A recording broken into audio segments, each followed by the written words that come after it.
Mentalist Fasil Bashir. 23, 24, 25. On the number 3, please open your eyes. 1, 2, please open your eyes. Okay, well. എത്രത്തോളം ഒരാളുടെ മനസ്സിലേക്ക് കടക്കാം എന്നുള്ള ഒരു എത്തിക്കൽ ബൗണ്ടറി അങ്ങനെ ഒരിക്കലും ഒരാളുടെ മനസ്സിലുള്ള കാര്യങ്ങൾ നമുക്ക് പറയാൻ സാധിക്കില്ല.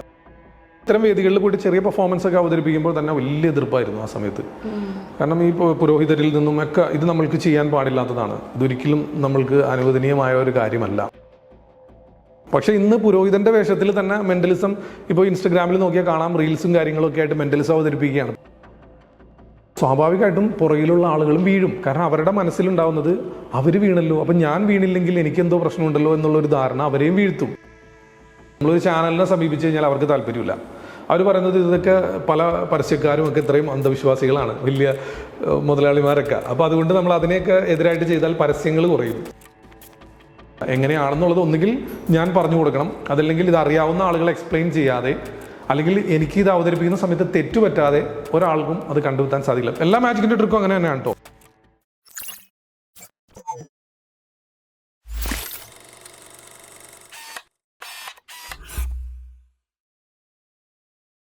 നമസ്കാരം, വെൽക്കം ടു ഓൺലിക്കസ്.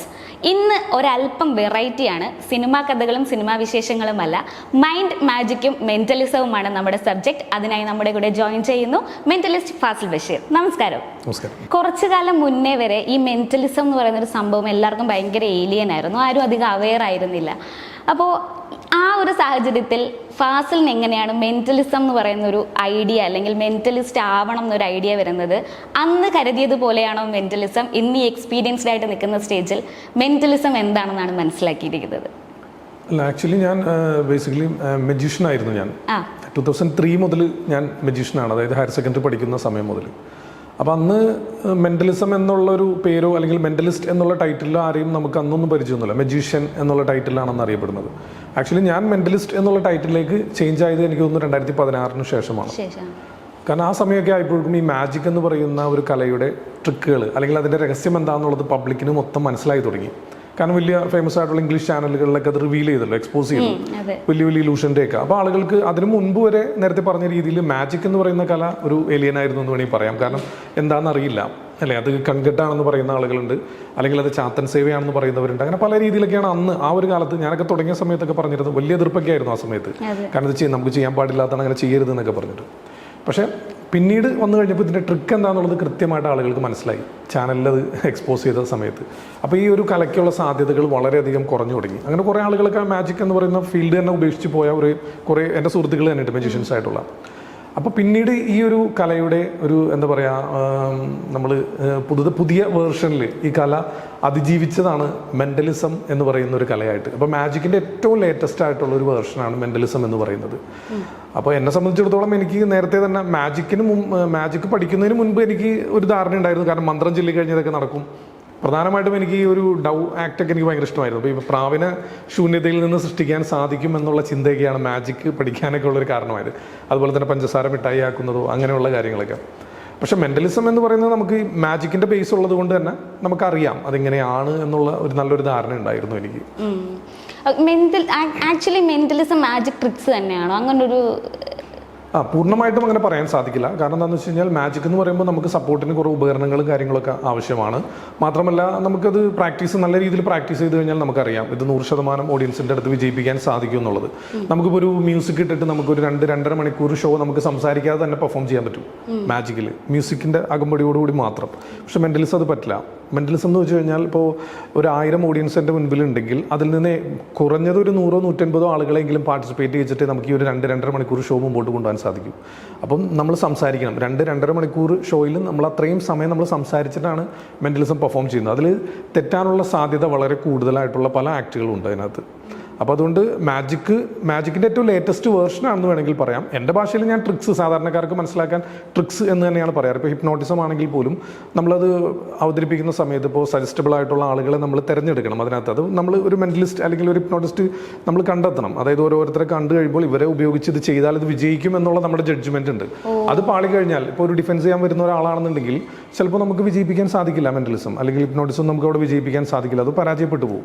അപ്പോൾ അതൊക്കെ നമ്മൾ കൃത്യമായിട്ട് ആദ്യമായിട്ട് വരുന്ന ആളെ വെച്ചിട്ട് നമുക്ക് എന്ത് ചെയ്യാൻ സാധിക്കും എന്നുള്ളൊരു ധാരണ കാര്യങ്ങളൊക്കെ നമ്മുടെ ആ ഒരു ജഡ്ജ്മെൻറ്റ് അത് പാളാൻ പാടില്ല. അപ്പോൾ അതാണ് നമ്മുടെ എക്സ്പീരിയൻസ് എന്ന് പറയുന്നത്. അത് തന്നെയാണ്. അപ്പോൾ മാജിക് പ്രസൻറ്റ് ചെയ്യുന്ന പോലെ അത്ര എളുപ്പമല്ല മെൻ്റലിസം പെർഫോം ചെയ്യാൻ.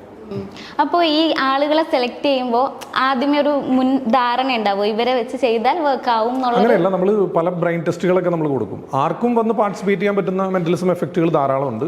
പക്ഷേ അത് ഹിപ്നോട്ടിസത്തിൻ്റെ സാധ്യതകൾ കൂടെ നമ്മൾ അതിനകത്ത് അപ്ലൈ ചെയ്യുന്ന സമയത്ത് നമ്മളൊരു ബ്രെയിൻ ടെസ്റ്റ് കൊടുക്കും. അപ്പോൾ ആ ബ്രെയിൻ ടെസ്റ്റിൽ നമ്മൾ ചോദിക്കും അത് പാസ്സായാൻ എങ്ങനെയാണ് എന്നുള്ളത്. അത് ആ സമയത്ത് ഷോ കാണുമ്പോഴേ നിങ്ങൾക്ക് മനസ്സിലാവുള്ളൂ. അപ്പോൾ അതിൽ ഞാൻ ഒരു നിർദ്ദേശം കൊടുക്കും. അത് ഓക്കെ ആയ ആളുകൾ എഴുന്നേറ്റ് നിൽക്കാൻ പറയും. അതിൽ നിന്ന് വീണ്ടും അവരെ വെച്ചിട്ട് വീണ്ടും ചെറിയൊരു ബ്രെയിൻ ടെസ്റ്റ് കൂടെ കൊടുക്കും. അതിൽ നിന്ന് നമ്മളങ്ങനെ ഫിൽറ്റർ ചെയ്തെടുക്കുന്ന ആളുകളെ വെച്ചിട്ടാണ് ഈ ഹിപ്നോട്ടിസം ഒക്കെ നമ്മൾ സ്റ്റേജിൽ ചെയ്യുന്നത്. ഓക്കെ.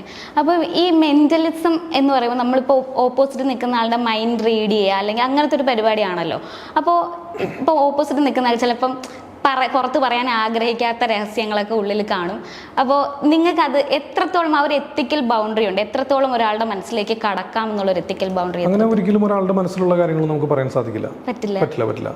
അതായത് നമ്മൾ കൊടുക്കുന്ന നിർദ്ദേശങ്ങൾ അനുസരിച്ച് അയാളെ കൊണ്ട് നമ്മൾ പറയിപ്പിക്കുകയാണ് ചെയ്യുന്നത്. പലപ്പോഴും അതായത് ഒരാളുടെ മനസ്സ് വായിച്ചു എന്നൊരു തോന്നൽ ഉണ്ടാക്കുക മാത്രമാണ് ചെയ്യുന്നത്. അത് ഞാൻ കൊടുക്കുന്ന നിർദ്ദേശങ്ങളനുസരിച്ച് ഇൻപുട്ട് അങ്ങോട്ട് കൊടുത്തിട്ടേ നമുക്ക് ഇങ്ങോട്ട് എടുക്കാൻ പറ്റുള്ളൂ. അതല്ലാതെ ഒന്നും നമുക്കൊരു ഇപ്പോൾ അജുന പറയുകയാണ്, ഇപ്പോൾ ഞാനൊരു കാര്യം മനസ്സിൽ വിചാരിച്ചിട്ടുണ്ട് ഒന്ന് പറയാൻ പറഞ്ഞാൽ എനിക്കെന്നല്ല ആർക്കും പറയാൻ സാധിക്കില്ല. ഒരു മെൻ്റലിസ്റ്റിനും അല്ലെങ്കിൽ ഒരാൾക്കും അത് പറയാൻ സാധിക്കില്ല നിങ്ങളുടെ മനസ്സിലുള്ള കാര്യങ്ങൾ.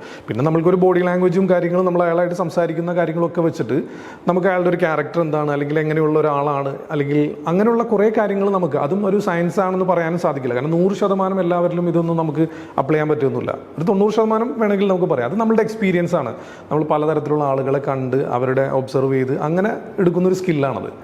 അതല്ലാതെ ഒരു കാര്യം മനസ്സിലിപ്പോൾ വിചാരിച്ചിട്ട് അതൊന്ന് പറഞ്ഞ് എന്ന് പറഞ്ഞാൽ ഒരിക്കലും നമുക്ക് പറയാൻ സാധിക്കില്ല. അത് ആ ഒരു 2-2.5 മണിക്കൂർ ആ ഒരു ഷോ നിങ്ങൾ ആസ്വദിക്കാൻ വരുമ്പോൾ നമ്മളുടെ കൺട്രോളിലുള്ള ആ ഒരു സ്റ്റേജിൽ നമ്മൾ ചെയ്യുന്ന ആക്റ്റുകളാണത്.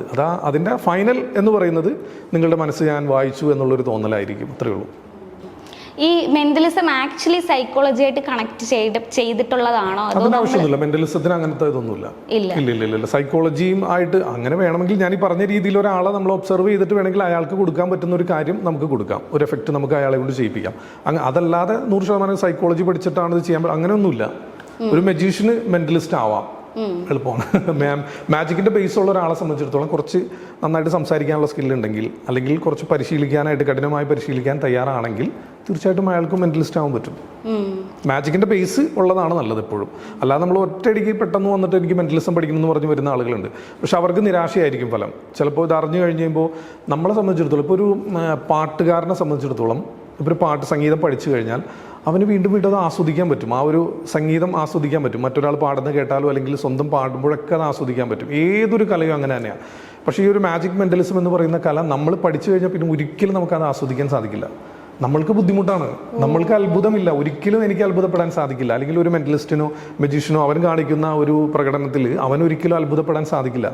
നമ്മൾ വലിയൊരു ജോലി ചെയ്യണം, നമ്മൾ വലിയ ബുദ്ധിമുട്ടാണ്, നമ്മൾക്കത് വലിയ കഷ്ടപ്പാടും ബുദ്ധിമുട്ടാണ്. കാണുന്നവർക്ക് മാത്രമേ അത്ഭുതമുള്ളൂ. അപ്പം നിങ്ങൾ ആ ഒരു ട്രിക്ക് എവിടെ നടക്കുന്നു അല്ലെങ്കിൽ അതിൻ്റെ രഹസ്യം എവിടെ നടക്കുന്നു എന്ന് മറച്ചു വെച്ചുകൊണ്ട് നിങ്ങളെ ഒന്ന് അത്ഭുതപ്പെടുത്താനാണ് നമ്മൾ ശ്രമിക്കുന്നത്.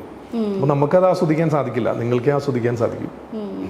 അപ്പോൾ ഇതിൽ നമ്മളിപ്പോൾ ഈ ട്രിക്സ് ഒക്കെ ചെയ്യുമ്പോൾ റിപ്പീറ്റേഷൻ വന്നു കഴിഞ്ഞാൽ ഒരു ബുദ്ധിമുട്ടുണ്ടാവില്ല. അതിനെ എങ്ങനെയാണ് മറികടക്കുന്നത്? ഇപ്പം ഓരോ സ്റ്റേജിലാണെങ്കിലും റിപ്പീറ്റഡ് ആയിട്ടുള്ള പ്രോഗ്രാംസ് ആണെങ്കിൽ ആൾക്കാർക്ക് ഒരു ഇത് വരുമല്ലോ, അടുത്ത ഇതാ ചെയ്യാൻ പോകുന്നത്, അങ്ങനത്തെ ഒരു സാധനത്തിന് എങ്ങനെ മറികടക്കുന്നത്? അല്ല, അതാണ് പ്രധാനമായിട്ടും നമ്മളിപ്പോൾ വീഡിയോ ഷൂട്ട് ചെയ്യാൻ പാടില്ല എന്നൊക്കെയുള്ള നിർദ്ദേശം കൊടുക്കുന്നത്. അതുകൊണ്ടാണ് തിയേറ്റർ ഷോകളിൽ. അതായത് നമ്മളിപ്പോൾ ഒരു തിയേറ്റർ ഷോ നമ്മൾ സെറ്റ് ചെയ്താലും നമ്മൾക്ക് വരുന്ന എക്സ്പെൻസ് ഭീമമായ ഒരു തുകയാണ് ഒരു തിയേറ്റർ ഷോയ്ക്ക് ഞങ്ങൾക്ക് വരുന്ന ഒരു എക്സ്പെൻസ്. അതിപ്പോൾ എന്തിനാണ് നിങ്ങൾ അത്ര എക്സ്പെൻസ് മുടക്കുന്നത് എന്ന് നിങ്ങളോട് എക്സ്പ്ലെയിൻ ചെയ്യാൻ സാധിക്കില്ല. ആ എക്സ്പ്ലെയിൻ ചെയ്താൽ അതിൻ്റെ ട്രിക്ക് റിവീൽ ആവും. അപ്പോൾ അതുകൊണ്ട് നമുക്ക് പുറത്ത് പറയാൻ സാധിക്കില്ല. അപ്പോൾ അതുകൊണ്ടാണ് നിങ്ങൾ വീഡിയോ ഷൂട്ട് ചെയ്യരുത് എന്നുള്ള കർശനമായ നിർദ്ദേശം നമ്മളുടെ തിയേറ്റർ ഷോയിൽ നമ്മൾ കൊടുക്കുന്നത്. കാരണം അത് വീഡിയോ രൂപത്തിൽ ഇപ്പോൾ പലപ്പോഴും ഞാനിപ്പോൾ ഇൻ്റർവ്യൂവിൽ പല ആക്റ്റുകൾ നമ്മൾ കാണിക്കാറുണ്ട്. അതല്ലെങ്കിൽ പല ചാനലിൽ കാണുന്ന ഇപ്പോൾ വീഡിയോ രൂപത്തിൽ നിങ്ങൾ കാണുന്നതെല്ലാം തന്നെ ഒരു പക്ഷേ ഒരു 2 വർഷം 3 വർഷം മുമ്പ് നമ്മൾ ചെയ്ത് ഇനി ചെയ്യാൻ താല്പര്യമില്ലാത്ത മീൻസ് പുതിയതായിട്ട് അപ്ഡേറ്റ് ചെയ്ത കാര്യങ്ങൾ നമ്മൾ സ്റ്റേജിൽ ചെയ്യും. നമ്മൾ ചെയ്ത് കുറേ നാൾ നമ്മൾ ചെയ്ത സാധനങ്ങളായിരിക്കും നമ്മൾ ഇൻ്റർവ്യൂവിലോ അല്ലെങ്കിൽ വീഡിയോ രൂപത്തിൽ നിങ്ങളിലേക്ക് എത്തിക്കുന്നത്. ലേറ്റസ്റ്റ് ആയിട്ടുള്ള സംഭവങ്ങളൊന്നും നമ്മൾ സ്റ്റേജിൽ ചെയ്യുന്നൊന്നും നമ്മൾ പുറത്തു വിടില്ല. അത് എക്സ്ക്ലൂസീവ്ലി സ്റ്റേജിൽ. അതിന്റെ കാരണമാണ് ഇപ്പോൾ നിങ്ങൾ പറഞ്ഞത്. കാരണം അത് കണ്ടു കഴിഞ്ഞാൽ പിന്നെ ആകാംക്ഷ ഇല്ലല്ലോ, ഞാൻ എന്താ ചെയ്യാൻ പോകുന്നതെന്ന്. ഞാനിപ്പോൾ ഒരു സംഭവം ഒരാളെ വെച്ചിട്ട് നമ്മൾ ചെയ്തു തുടങ്ങുമ്പോൾ തന്നെ അതിങ്ങനെ ചെയ്യാനുള്ള ഓൾറെഡി ആളുകൾക്ക് അറിയാലോ. അങ്ങനെ വന്നു കഴിഞ്ഞാൽ പിന്നെ അതിലൊരു അത്ഭുതമില്ല, അവർക്ക് ആസ്വദിക്കാൻ സാധിക്കില്ല. ഈ മെന്റലിസത്തിൽ ഇൻഡ്യൂഷൻ എത്രത്തോളം ഇമ്പോർട്ടൻസ് ഉണ്ട്? ഇൻഡ്യൂഷനോ മീൻസ് അത് എക്സ്പ്ലെയിൻ ചെയ്യാം, എന്താ നിങ്ങൾ ഉദ്ദേശിച്ചത് എനിക്ക് മനസ്സിലായി. ഇൻഡ്യൂഷൻ എന്ന് പറഞ്ഞാൽ നമുക്ക് പെട്ടെന്ന് തോന്നുന്ന ഒരു കാര്യമാണല്ലോ ഇൻഡ്യൂഷൻ എന്ന് പറയുന്നത്. അത് ഈ മെന്റലിസം ചെയ്യുമ്പോൾ ഇപ്പം ഒരാളിനെ സെലക്ട് ചെയ്യുന്നത് ഒരു ഇൻഡ്യൂഷന്റെ പുറത്തായിരിക്കും. ഇപ്പം ഞാൻ മെന്റലിസ്റ്റ് ആണ്, ഫാസിലിനെ സെലക്ട് ചെയ്യുന്നത് ഒരു ഇൻഡ്യൂഷന്റെ പുറത്തായിരിക്കും. ഓക്കെ, ഇയാൾ ചെയ്താൽ അത് എത്രത്തോളം വർക്ക് ആവാറുണ്ട്? അത് എൻ്റെ സ്റ്റേജിൽ എനിക്ക് തോന്നുന്നൊരു 90% വർക്ക് ആവാറുണ്ട്. മീൻസ് അങ്ങനെ ഒരു ഇൻഡ്യൂഷൻ എന്ന് ഞാൻ പറയില്ല, അങ്ങനത്തെ രീതിയിൽ ഒരിക്കലും നമ്മൾ ഒരാളെ എടുത്തു കഴിഞ്ഞാൽ ഓക്കെ ആവും, അങ്ങനെ രീതിയിലല്ല.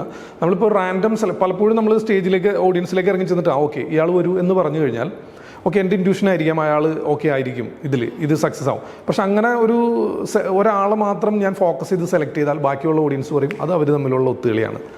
പലപ്പോഴും അതുകൊണ്ട് തന്നെ നമ്മളൊരു ബോൾ എറിയാണ് ചെയ്യുന്നത്. ആ ബോൾ കിട്ടുന്ന ആൾക്ക് എഴുന്നേറ്റ് നിൽക്കാം, അതല്ലെങ്കിൽ ആ ബോൾ കിട്ടിയ ആൾക്ക് സ്റ്റേജിൽ വരാൻ താല്പര്യമില്ലെങ്കിൽ തിരിച്ച് മറ്റൊരാളിലേക്ക് എറിയാം. അങ്ങനെയൊക്കെയാണ് നമ്മൾ സെലക്ട് ചെയ്യുന്നത്. പിന്നെ ഹിപ്നോട്ടിസം ചെയ്യുന്ന സമയത്ത് മാത്രമാണ് നമ്മളൊരു ബ്രെയിൻ ടെസ്റ്റ് കൊടുക്കുന്നത്. ആ ബ്രെയിൻ ടെസ്റ്റിൽ പാസ്സാവുന്ന ആളുകൾ, എല്ലാവരും അത് ഓക്കെ ആവില്ല. ബ്രെയിൻ ടെസ്റ്റിൽ പാസ്സാവുന്ന ആളുകൾ നമുക്കറിയാം ഇയാൾ കുറച്ച് സജസ്റ്റബിൾ ആയിട്ടുള്ള ഒരാളാണ്, ഇയാളുടെ ബ്രെയിനിനെ നമുക്ക് പെട്ടെന്ന് കബളിപ്പിക്കാൻ പറ്റും, അല്ലെങ്കിൽ നമ്മളൊരു സ്ട്രോങ് സജഷൻ കൊടുത്താൽ നമ്മൾ ഉദ്ദേശിക്കുന്ന കാര്യം നടക്കും എന്നുള്ള കാര്യങ്ങളൊക്കെ നമുക്ക് മനസ്സിലാക്കാൻ സാധിക്കും. അതല്ലാതെ നേരത്തെ പറഞ്ഞ രീതിയിൽ എൻ്റെ ഒരു ഇൻഡ്യൂഷൻ ഓക്കെ അയാൾ ഒക്കൊള്ളാം എന്നുള്ള രീതിയിൽ പോയിട്ട് നമുക്ക് അയാളെ പിക്ക് ചെയ്ത് കഴിഞ്ഞാൽ ബാക്കിയുള്ള ഓഡിയൻസ് മുഴുവൻ പറയും അത് അവർ തമ്മിൽ ഒത്തു കളിക്കുന്നതാണ് എന്ന് പറയും. അപ്പോൾ അതുകൊണ്ട് അങ്ങനെ ചെയ്യാറില്ല. ഞാനത് ആക്ച്വലി ഒരാളിനെ പിക്ക് ചെയ്യുന്ന ഒരു എക്സാമ്പിൾ ആയിട്ട് ചോദിച്ചതാണ്.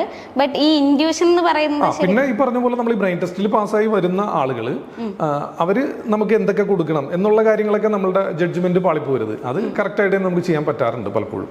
ഇപ്പൊ ഈ അടുത്ത് എനിക്ക് തോന്നുന്നു ഒരു രസകരമായ ഒരു സംഭവം ഉണ്ടായി. ഇപ്പൊ ലേറ്റസ്റ്റ് ഈ കഴിഞ്ഞ ഷോയിൽ ലാസ്റ്റ് വീക്കിൽ കഴിഞ്ഞ ഒരു ഷോയിൽ ഇതുപോലെ തന്നെ ഒരാളെ ഞാൻ ബ്രെയിൻ ടെസ്റ്റും കാര്യങ്ങളൊക്കെ ചെയ്ത് അതിൽ നിന്ന് ഫിൽട്ടർ ചെയ്തെടുത്ത ഒരാളെ സ്റ്റേജിൽ കൊണ്ടുവന്ന് ചെയറിലിരുത്തിയിട്ട് ചെറിയൊരു ഹിപ്നോട്ടിക് സജഷനൊക്കെ കൊടുത്ത് ഒരു ചെറിയൊരു നിദ്രയിലേക്ക് കൊണ്ടുപോകാനുള്ളൊരു ശ്രമമായിരുന്നു എൻ്റെ.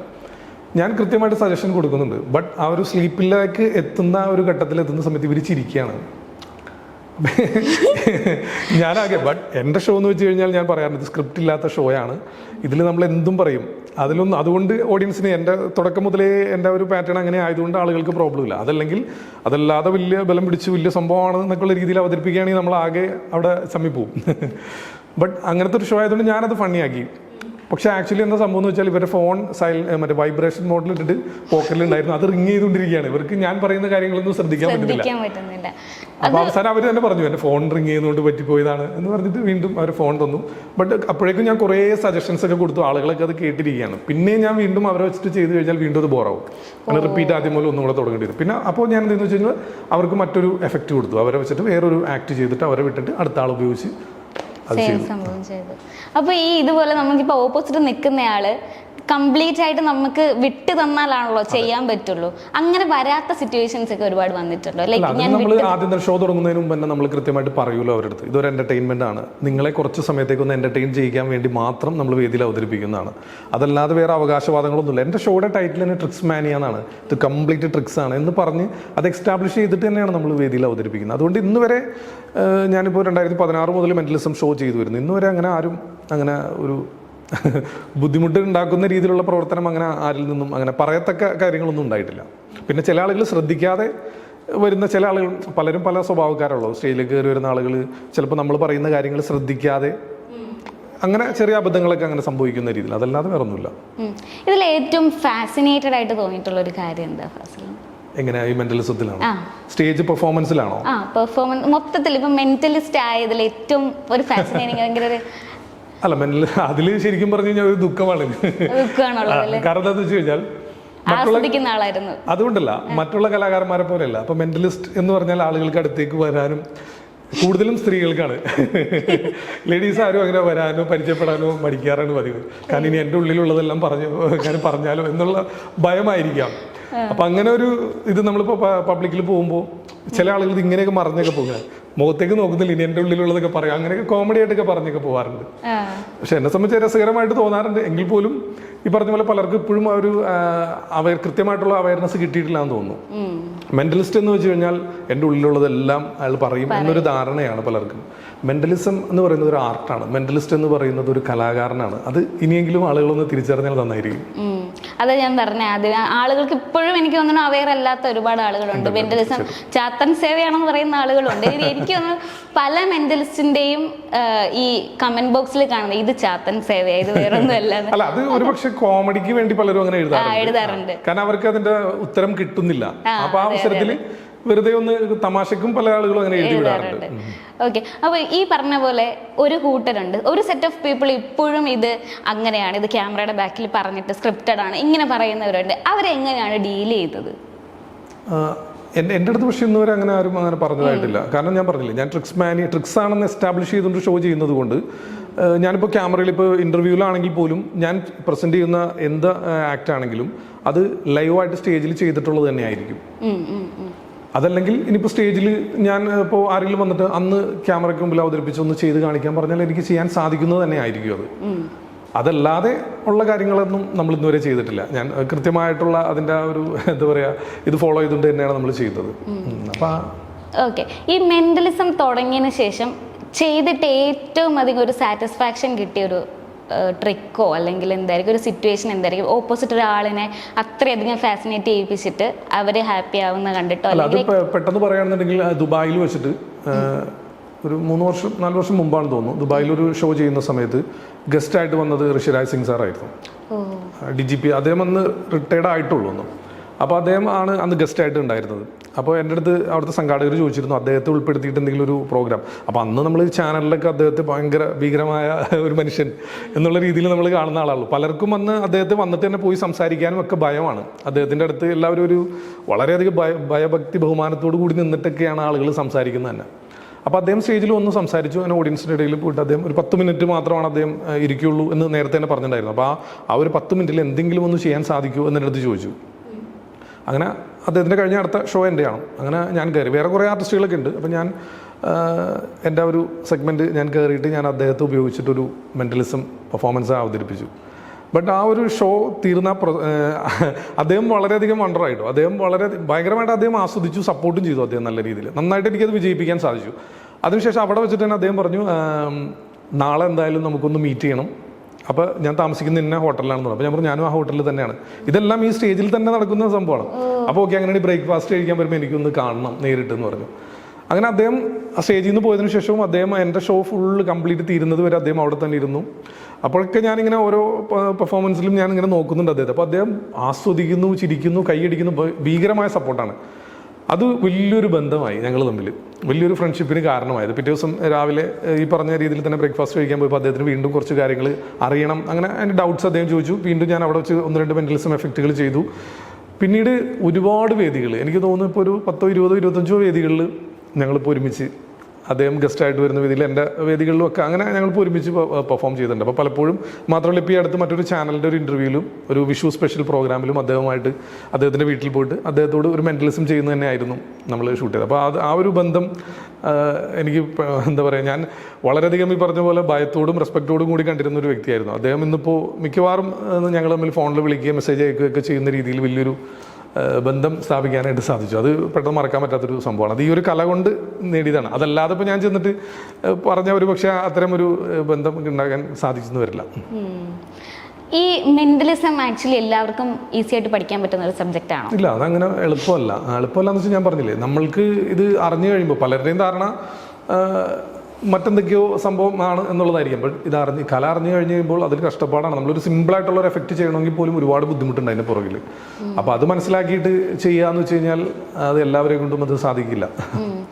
ആളുകളൊക്കെ ഒരുപാട് സമീപിക്കാറുണ്ടോ എനിക്ക് പഠിപ്പിച്ചു തരുമോ?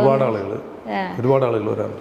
അങ്ങനെ ട്രെയിൻ ചെയ്യണം അല്ലെങ്കിൽ ഇന്ന അങ്ങനെ സെലക്ട് ചെയ്യാനോ അങ്ങനെ എന്തെങ്കിലും തോന്നാറുണ്ടോ? ലൈക്ക് ഇന്ന ആളിനെ ഇത് പഠിപ്പിക്കാൻ പറ്റും? അല്ല, അത് നമ്മൾ പറഞ്ഞു കൊടുത്തു കഴിഞ്ഞാൽ അത് അവര് പെട്ടെന്നുള്ള ഇത് കണ്ടിട്ടുള്ള ഒരു ആവേശത്തിൻ്റെ പുറത്ത് പറയുന്നതാണെന്നുള്ളത് നമുക്ക് അറിയാൻ പറ്റും. അതല്ല, ജെന്യൂനായിട്ട് പറയുന്ന ആളുകൾ വളരെ കുറവാണ് കണ്ടിരിക്കുന്നത്. എല്ലാവർക്കും ഇതിപ്പോൾ നമ്മൾ സ്റ്റേജിൽ പെർഫോം ചെയ്യുന്നതോ അല്ലെങ്കിൽ ഒരു വീഡിയോ ഇൻ്റർവ്യൂവിൽ പെർഫോം ചെയ്യുന്നതോ കണ്ടിട്ട് എനിക്കും അതുപോലെ ചെയ്യണം എന്നുള്ള ഒരു ആഗ്രഹത്തിൻ്റെ പുറത്ത് വരുന്ന ആളുകളാണ്. ബട്ട് ഇതിൻ്റെ പിന്നാമ്പുറം എന്താണെന്ന് അറിഞ്ഞു കഴിയുമ്പോൾ അവരുടെ ആ ഒരു ആഗ്രഹം പോയി. അപ്പോൾ എൻ്റെ അടുത്ത് വന്നിട്ടുള്ള ഭൂരിഭാഗം ആളുകളും ഇത്തരം സ്വഭാവക്കാരാണെന്നുള്ളത് നമ്മളുടെ എക്സ്പീരിയൻസ് കൊണ്ട് നമ്മൾ അവരായിട്ട് സംസാരിക്കുമ്പോൾ നമുക്കറിയാം. അപ്പോൾ അതുകൊണ്ട് നമ്മൾ ഇന്നുവരെ അങ്ങനെ പഠിപ്പിച്ചു കൊടുക്കാൻ നിന്നിട്ടില്ല. ഇപ്പം എൻ്റെ കൂടെയുള്ള സപ്പോർട്ട് ചെയ്യുന്ന ആർട്ടിസ്റ്റുകളുണ്ട്. അവർ പോലും ഇന്ന് വരെ മീൻസ് ഇത് ഞങ്ങൾക്ക് പഠിക്കണം, ഞങ്ങൾക്ക് പെർഫോം ചെയ്യണം എന്ന് അവർ പറഞ്ഞില്ല. കാരണം അവർക്ക് ഇതിൻ്റെ ബുദ്ധിമുട്ട് എന്താണെന്നുള്ളത് കൃത്യമായിട്ട് അറിയാം. പലരും ആർട്ടിസ്റ്റുകളുണ്ട് എൻ്റെ കൂടൊപ്പം, മറ്റുള്ള കലകൾ കൈകാര്യം ചെയ്യുന്ന ആളുകൾ എന്നെ സപ്പോർട്ട് ചെയ്യാനുണ്ട്. ബട്ട് അവരിന്ന് വരെ ഇത് ഞങ്ങൾക്ക് സ്റ്റേജിൽ പെർഫോം ചെയ്യണം. പക്ഷെ അവർ പറയാറുണ്ട് വളരെ സിമ്പിളായിട്ട് എവിടെയെങ്കിലുമൊക്കെ ഫംഗ്ഷനിൽ ഇരിക്കുമ്പോൾ ചെയ്യാൻ പറ്റിയ എന്തെങ്കിലും ഒന്ന് പറഞ്ഞു. അതല്ലാതെ വലിയ സംഭവങ്ങളൊന്നും അവർക്ക് താല്പര്യമില്ല. കാരണം അവർക്ക് അറിയാം അതിൻ്റെ ബുദ്ധിമുട്ട് എത്രത്തോളം ഉണ്ട് എന്നുള്ളത് അവർക്ക് അറിയാം. ഈ ഒരു ഫീൽഡിൽ ഫാസിലിന് ഏറ്റവും ഒരു റോൾ മോഡൽ അല്ലെങ്കിൽ ഈ ഒരു ഫീൽഡിലേക്ക് വരാനായിട്ട് ഫാസിലിനെ താല്പര്യം തോന്നിപ്പിച്ച ഒരാളായിരുന്നു? അത് മെന്റലിസ്റ്റ് ആദ്യം തന്നെയാണ്, എൻ്റെ ഇൻറ്റിമേറ്റ് ഫ്രണ്ടാണ്. ഞാൻ ശരിക്കും മാജിക് എന്ന് പറയുന്ന ഒരു രംഗത്തുനിന്ന് പിന്മാറി നിൽക്കുന്ന ഒരു സമയമാണ്. ആ സമയത്താണ് ആദ്യം ഈ മെന്റലിസം എന്ന് പറയുന്ന കലയുമായിട്ട് വരുന്നത് കേരളത്തിൽ. എനിക്ക് തോന്നുന്നു ആദ്യമായിട്ട് മലയാളികൾ അറിയുന്നത് ആദ്യനെ തന്നെ ആയിരിക്കും. പല ഇൻ്റർവ്യൂകളിലൂടെയും അല്ലെങ്കിൽ ആ ഒരു പ്രേതം എന്ന് പറയുന്ന ഫിലിമിലൂടെയൊക്കെയാണ് മെന്റലിസ്റ്റ് അല്ലെങ്കിൽ ഒരു മെന്റലിസം എന്ന് പറയുന്ന ഒരു കല എന്നുള്ള രീതിയിൽ ആളുകൾ അറിയുന്നത്. അപ്പോൾ എന്നെ പ്രചോദനമായത് ആദ്യം തന്നെയാണ്. ഞങ്ങൾ ഇൻഡിപെൻഡന്റ് ഫ്രണ്ട്സ് ആണ്. ഈ ആൾദൈവങ്ങൾ ചെയ്യുന്നത് ഒരു തരത്തിൽ മൈൻഡ് മാനിപ്പുലേഷൻ അല്ലേ? മാജിക്കിൻ്റെ ട്രിക്ക്, മെന്റലിസത്തിൻ്റെ ട്രിക്ക്, ഹിപ്നോട്ടിസം, ഇതെല്ലാം വെച്ചിട്ട് തന്നെയാണ് ആൾദൈവങ്ങൾ പല ആളുകളും ഈ ആളുകളെ തങ്ങൾക്ക് അത്ഭുത സിദ്ധിയുണ്ട് എന്ന് വരുത്തി തീർക്കുന്നത്. അങ്ങനെ തന്നെയാണ്, റിയലാണ് അത്.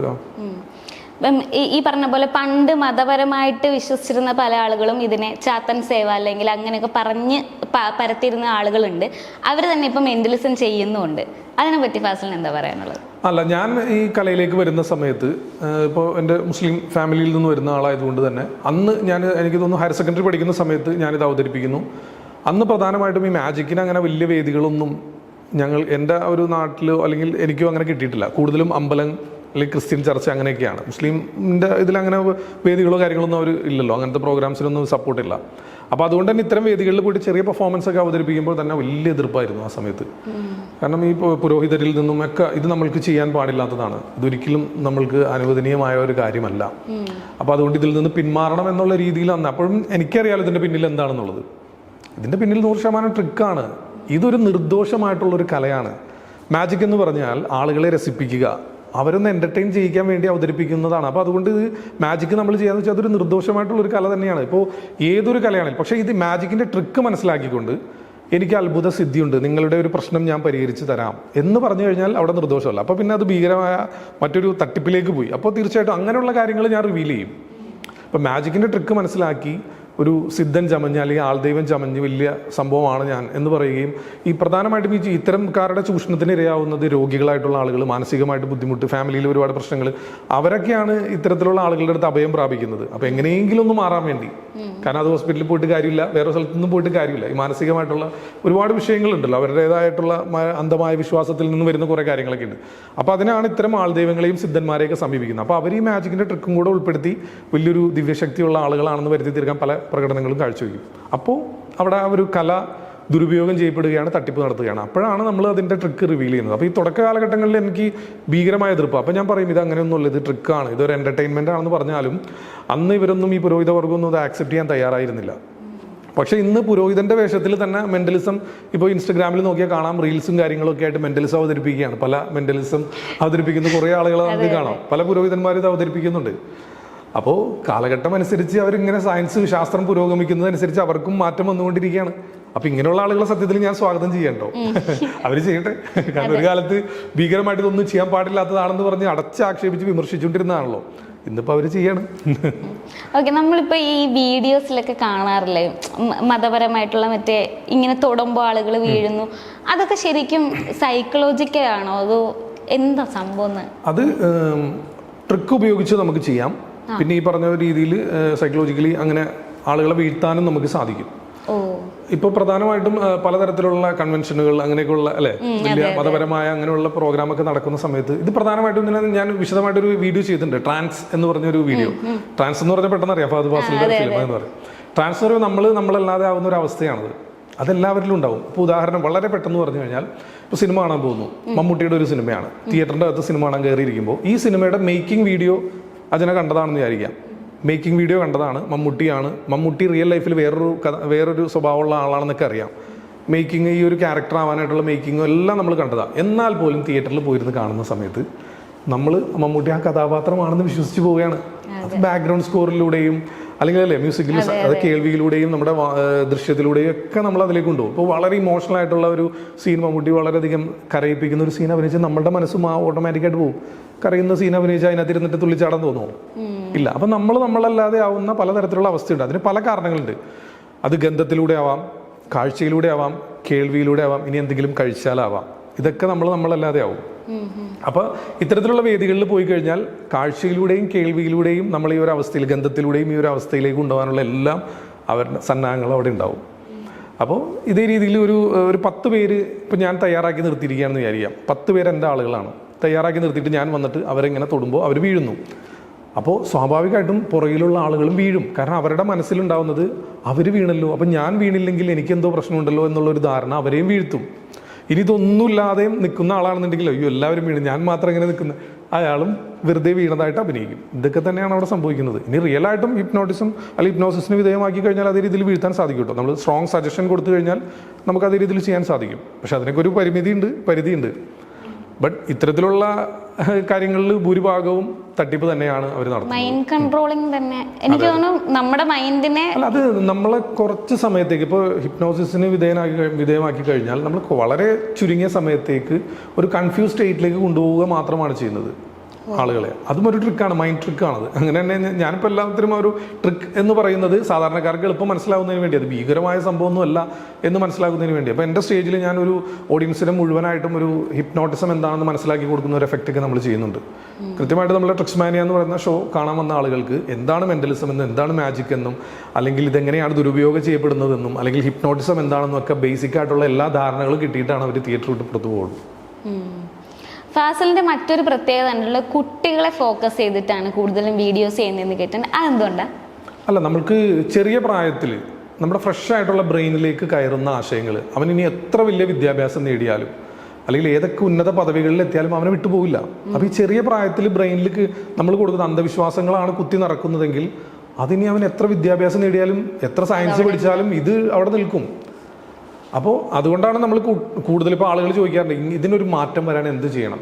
ഇപ്പം മുതിർന്ന ആളുകളെ ഇപ്പം എൻ്റെ ഫാമിലിയിൽ തന്നെ ഉള്ള ഭൂരിഭാഗം ആളുകളും ഭീകരമായ അന്ധവിശ്വാസികളാണ്. അവരൊന്നും മാറ്റാൻ സാധിക്കില്ല. നമുക്ക് നേർക്ക് നേരെ നമ്മൾ കാണിച്ചു കൊടുത്താൽ പോലും അവർ വിശ്വസിക്കാൻ തയ്യാറില്ലാത്ത ആളുകൾ, എവിഡൻസ് നമ്മൾ നേർക്ക് നേരെ കാണിച്ചു കൊടുത്താൽ പോലും അവർ വിശ്വസിക്കാൻ തയ്യാറല്ല. അവർ പറയും ഇതങ്ങനെയൊന്നുമല്ല.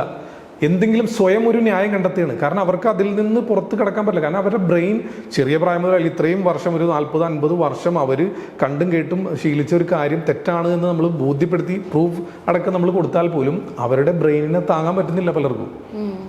അപ്പോൾ നമ്മൾ പലരും ചോദിക്കും അപ്പോൾ എന്ത് ചെയ്യണം. പല ആളുകളും എൻ്റെ അടുത്ത് ഡൗട്ട് ചോദിക്കുന്നത് അങ്ങനെയാണ്. അപ്പോൾ എൻ്റെ വീട്ടിൽ എന്തോരം പറഞ്ഞിട്ട് മനസ്സിലാവുന്നില്ല, എന്ത് ചെയ്യണം.